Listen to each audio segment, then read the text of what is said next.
Hey everybody, welcome into this game. We are going to get started. We are going to be having TSL.Polt in the top right.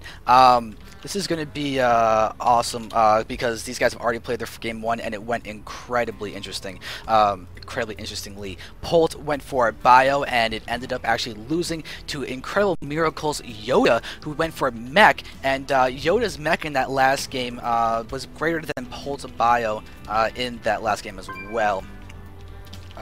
There we go. And so now with that, we're going to be able to see what's going to happen in this game. Daybreak is a very large map and leads to great macro plays. And that could actually end up benefiting the bio player, I would think.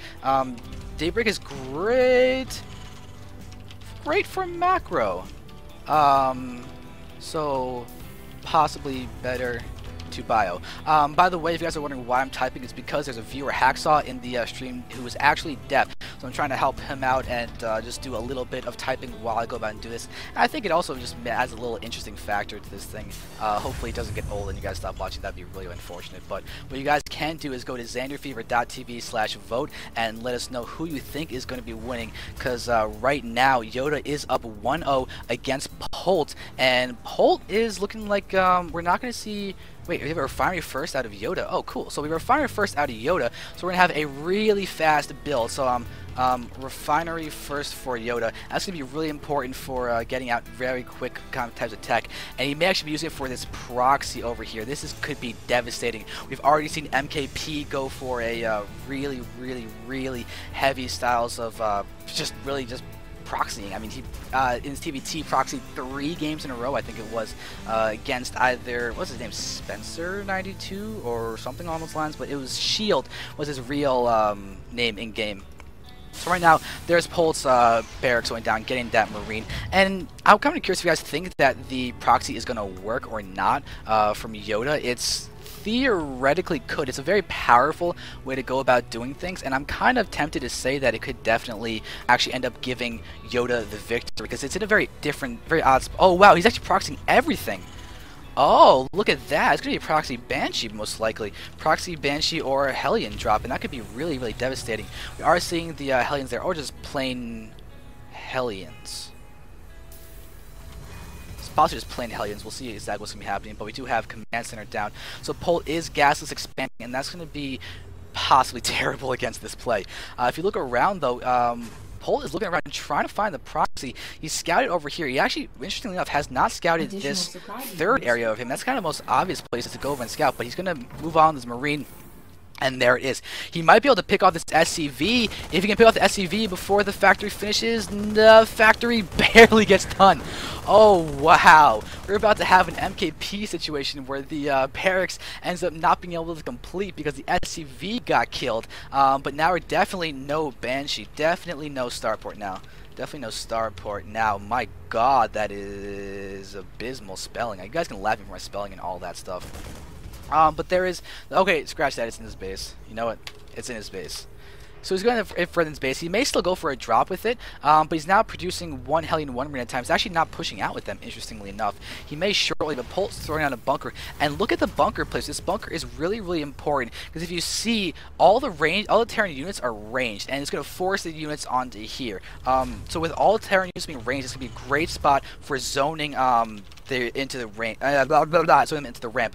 All Terran units ranged, so bunker zones into ramp. There we go. So with this, we're going to see them pushing forward. That's going to be a really great job, because only the units in this area is going to be able to actually attack into that. But where we see the reactor down, you can see just double Marines, single Hellions, and it seems that we have the factory also not down for Polt. He does have only 2 barracks, and go for a little bit faster tech for him, and with the tech left down, he should be able to get out his stim and everything else as well. With the medevac being produced, it's going to be, I really think there could be a drop. I think a Marine attack in the front and a Hellion drop in the back would be YoDa's best chance at doing some real damage at this point. But the fact that the proxy got seen is going to be really important for Polt's defense right now. You can see how he's keeping his orbital command inside his main base and just being sure to play everything just as safely as he possibly can.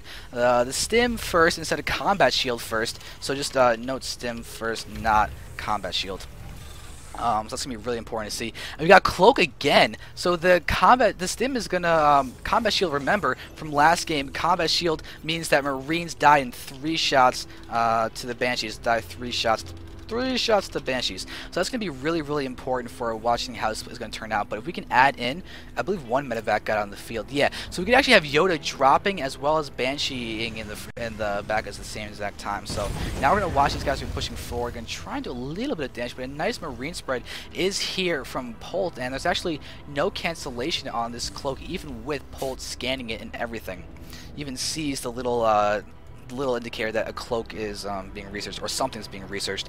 Some players will actually fake this and go for these things. It increases the medevac starting energy. That's an upgrade that no one ever really uses, but you can fake out your opponent thinking you're going Cloak Banshee by doing that, and it still costs a little bit less. It's somewhat a Brood War where Dragoons would need the upgrade for their range, but you can get the air attack level to 1, which is 100-100, versus the Spectral Charge, which is 150-150, and it fakes out the Terran into thinking that that Goon range is on the way.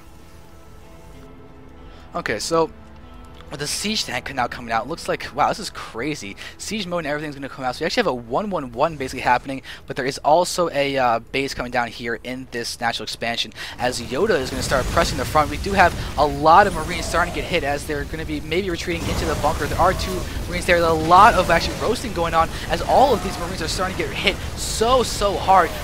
There's no siege mode. Siege mode is not done. The SCVs are going to be pulled. The fact that there's no siege is so important right now, as it would have done so much more splash damage. Now these SCVs could literally overrun the siege tank. 2.25 versus 2.81. SCVs, why are you not just going around? There you go. There's the full surround hitting the tank, and they're going to have the SCVs retreating. This tank's going to be more than enough to help Polt defend and push back YoDa's army for the start. But the naturals are now there for both players. The units are looking to be definitely in favor of Polt. Even with 8 workers killed, there is still a SCV lead for Polt. His expansion is faster. He's now getting missile turrets down, and I don't think the Banshees can do that much damage. As we see here, it's now close, going to move in, and oh, we saw the turret actually juking for a second to try and get into her. But there we go. The Banshees going to start taking a lot of damage to the area of Polt. Polt's got a Viking out, and the Banshees going to just stay cloaked and retreat. Factories allowing for siege tanks coming out for Polt, so Polt does have siege mode. Very important to note that the siege tank is in siege mode, as it'll help a lot into the defense and covering a lot of this ground. So that is now completely false that there is siege mode there, but it looks like Polt is going to start working on taking out these units, and YoDa did get to see that.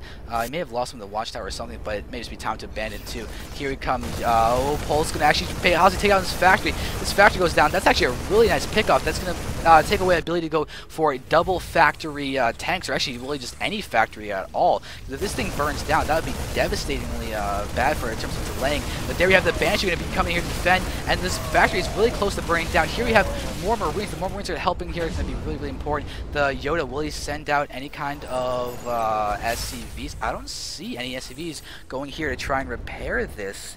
He's not repairing. He's not repairing his only factory. That's really weird. He's going to come in probably in a second and do that. I'm going to keep an eye on that. But here we have the tech lab is getting picked off. And actually, you know what? I think as a Terran, you can commandeer your opponent's left behind tech labs. If you just land your own thing, I think it changes their color and everything. But you know what? Look at this thing is actually going to burn down. It's starting a siege tank. And oh, SCV barely comes back to defend it. There we go. So that's a really, really tight timing there by YoDa. I was kind of just waiting for that to burn down. Polt's going to continue moving around. Going to go ahead and start putting on his own pressure against YoDa's front. These Marines are in play, but there's actually not that much defense, I think, out for YoDa. YoDa's got fewer units. The siege tank count is really important. 3 tanks are attacking here. We've got a couple medevacs and some Vikings here. YoDa does not have the positioning. We see 2 tanks are out for him, and that is it. But here we have the siege up for Polt. Going to be pushing in and start sailing this bunker. Any SCVs are not going to repair that. It's just going to be a straight up die. And there we have some Marines getting aggroed in and going to be taken out. We see Polt is fully aware of the presence of those guys. And now we see the Vikings get Polt's going to lose 1 Viking, but the Marines are going to stim and not get that Viking away. Looks like Polt should be winning this Viking war.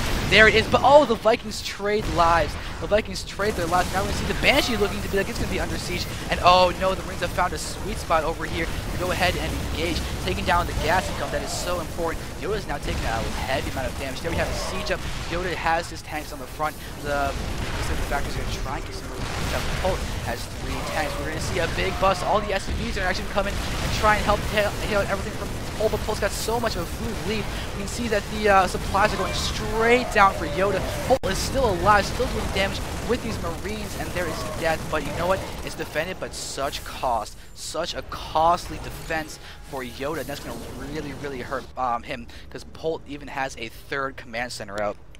That's going to be really bad, as right now the command center is working actually getting down some more SCVs. And Polt could theoretically use this for another old commander. Actually, almost, I was going to say could use it as a PF and get it into the middle of the map, and then it's like double expand or something weird like that. But Polt's in a good spot. This bio tank play is a lot better for Daybreak than going pure mech. Luckily, YoDa's not going pure mech, but there is YoDa's 3rd command center, as seems that we're having rebelling against the neutral Terran. Rebelling against the neutral Terran is kind of a common thing in these things. It's kind of funny. I don't know why we gave 2 ends on Terran. But this actually one is still alive, but there is nothing left that's there.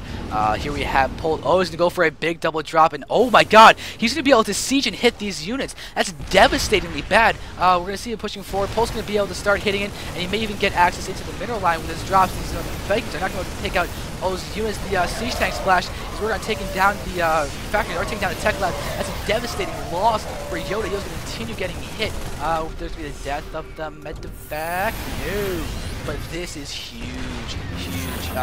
No more add-ons for those, Fact and Starport. That's going to be really bad. It's not going to produce all that much. You need to rebuild them and everything. But the 3rd command center is done for him and getting to an orbital command, and Polt is now going to be mining healthily from his 3rd base, and his tanks are still alive. He's got a lead in the tank count, so Polt has a lead in the tank count. It's huge. And that's kind of devastating, actually, the fact that YoDa lost these units. That's really bad. He's going to need to rebuild the stuff. He actually just trade the add-ons because he knows it's super important to get out the tanks.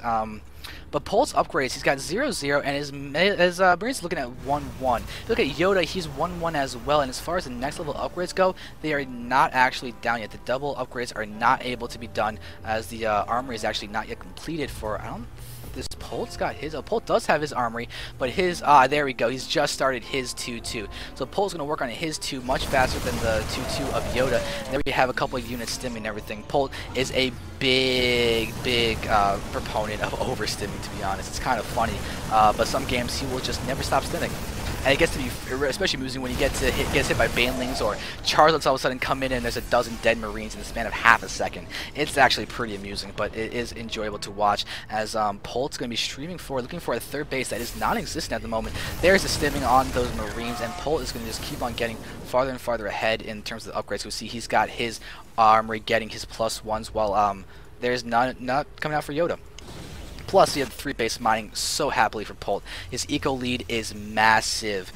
Polt's got such a huge eco lead. It's insane. And he's going to be able to use this to possibly just overrun YoDa, as we're having all the medevacs continue to push in. We do have siege tanks as we're going to be streaming, and we got a lot of these, a lot of Marines actually kind of out of position.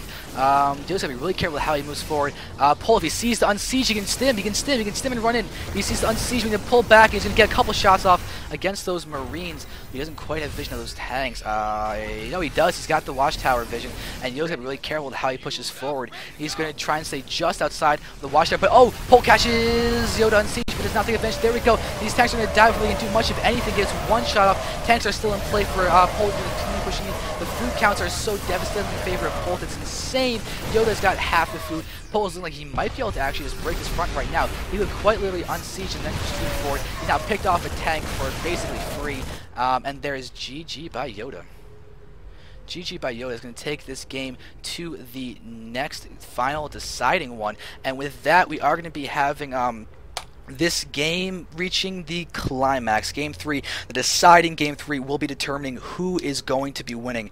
It seems pretty even right now. YoDa won that first game with a very nice 2 base mech, and Polt just went for a perfectly standard Marine tank, a Medvac, Viking, and that kind of play, and it worked out quite well. He saw the proxy from YoDa, didn't end up paying off, and that allowed Polt to go ahead and end up taking this particular game. So without further ado, let's go get to game 3.